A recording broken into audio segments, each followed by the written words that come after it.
Let's begin by queering up South Florida and Florida. New Florida Don't Say Gay bill moves beyond schools and could cripple LGBTQ plus nonprofits.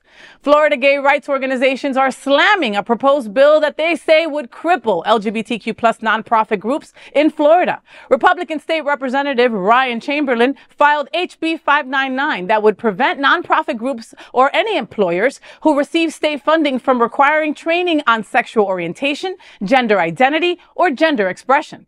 If enacted in the upcoming Florida session, it will be a major expansion from the initial focus on schools in the Parental Rights in Education Act, called the Don't Say Gay bill, law by critics. Chamberlain said the legislation was needed to protect Florida's nonprofit workers, like what we have seen in Florida from DeSantis in the last 2 years. This new legislation could have a devastating domino effect on Florida LGBTQ+. The bill was seen by LGBTQ plus nonprofit groups as a major threat to their vast existence and survival. Todd Delmay, executive director of Miami Safe, said, quote, "It would be devastating to organizations like ours. It could make very difficult ones, having done for 30 years protecting, promoting, and defending equality for LGBTQ plus people in Florida. But that's the point. It's primarily meant to sow division and fear," end quote.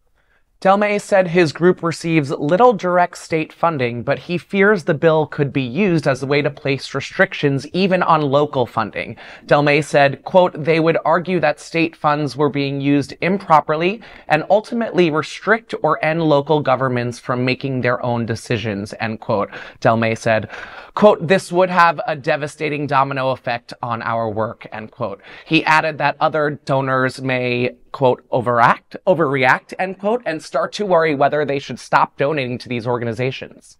Robert Boo, the executive director of one of America's largest Pride centers, Wilton Manors-based Pride Center at Equality Park, said that the state money the group receives through the Department of Health is, quote, "not a huge component of our funding, but it would impact us absolutely. And some organizations are totally dependent on government funding." That's an end quote. He said his group will fight against the bill, including in court, if it too becomes law. Boo added then, quote, "Trying to prevent us from doing any cultural proficiency training in the LGBTQ community, it's absolutely ridiculous." Jamie Henkel, PFLAG National Interim Director of Learning and Inclusion, raised a similar alarm on targeting LGBTQ plus nonprofits. PFLAG has 18 chapters in Florida and partners with businesses through its Straight for Equality program. Henkel said it demonstrate a fundamental misunderstanding of economics, and Floridians should be concerned.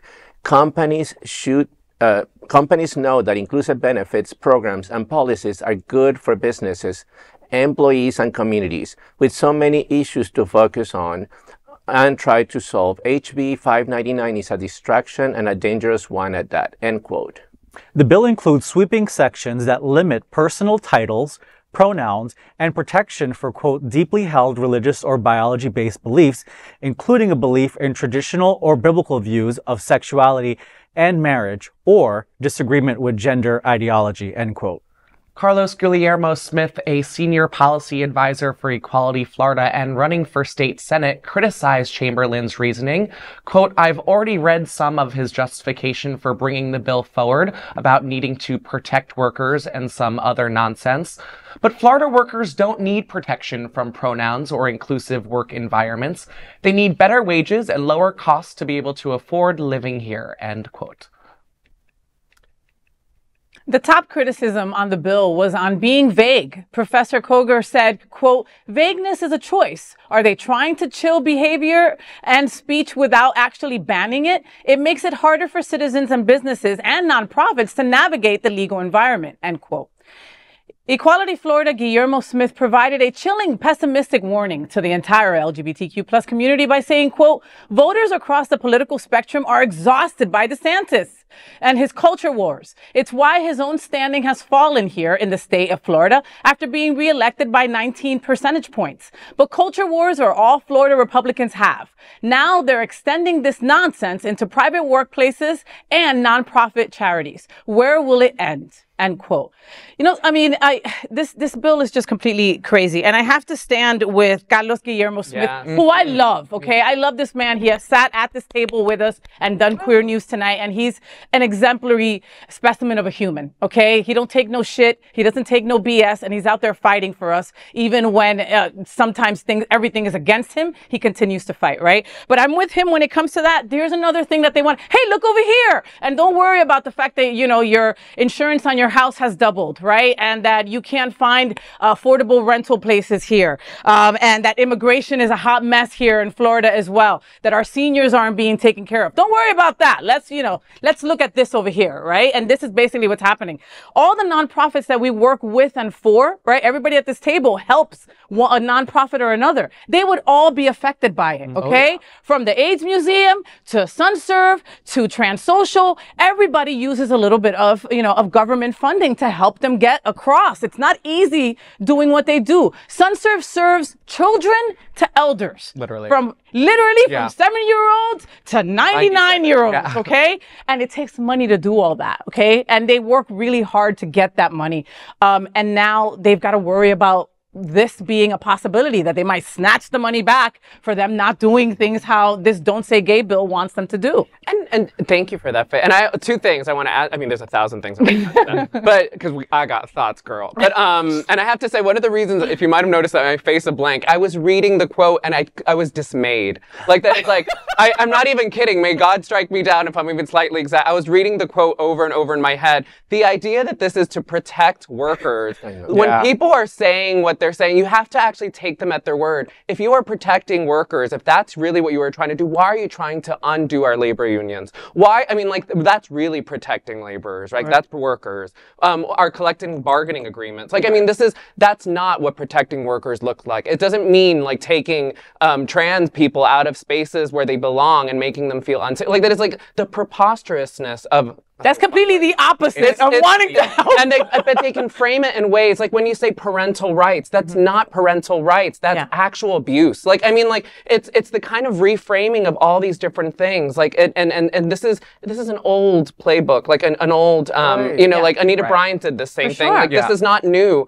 But when people are telling you what they're, listen, right? That is like, make sure that don't listen to the kind of propaganda around it, but what is actually happening. The kind of rescinding of these. And I'll also note, it's the state's responsibility to take care of all of us. That's what we pay taxes for, right? Like, so that is when we have these services that are provided to us, it's not like you didn't pay for them, right? In some way, shape, or form, for sure. So, I mean, just so we know, this is not a giveaway. This is not these are services for which we are all, right? We need government help sometimes, right? Like, that is something that we do. This is what fascists do.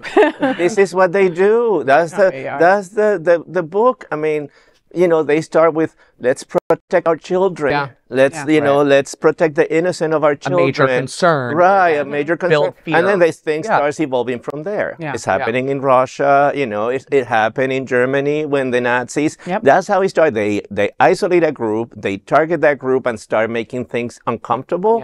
And then suddenly, we just create laws to, separate them. And we have so many, great organizations that support the LGBTQ plus community. And this is just part of that culture war where they're going after the funding. So if you cut the funding for these organizations and they're not able to support the community at large. And that puts a lot of fears on a lot of the corporations who also fund a lot of these organizations. So it's like, what happens to the big corporate sponsors like Bacardi and, those and big, Soli and all these that places sponsors Pride and sponsors SunServe and all of these big organizations. JetBlue is a huge sponsor, for the Pride Center. So what happens to those corporate sponsors then? Also, just now, as a historian, Florida was once at the kind of peak, like at the kind of ahead of the game in diversity training. Really? In the 70s and 80s, it was kind of known as the Miami model. Like, that is like, and there's this great So we were woke before the woke. Essentially, right? There's this great historian, Catherine Moss, who teaches at FIU. Hey, Katie. Who has written incredible work about this. But that is like, there's a backlash often. Like we see these kind of things comes in wave. We need to make sure this doesn't last, right? That is like there was a backlash immediately to bilingualism in Miami, in parts of Florida. Like that it's like we always see this kind of backlash. So the reason I bring that up is because these kinds of things, when passed, can also be undone. And I want to make sure that we know that these things can also it's important to mobilize and make sure that we understand that you don't represent the majority. Yeah. I mean, in fact, most people show very clearly that this is not representative of what most people want. Yeah, but people are moving out of Florida. And people are moving out of Florida. Yeah, but people are also moving from California to Florida. Yeah. Like me. I moved from California to Florida a year ago. Not afraid of But not because of DeSantis, right?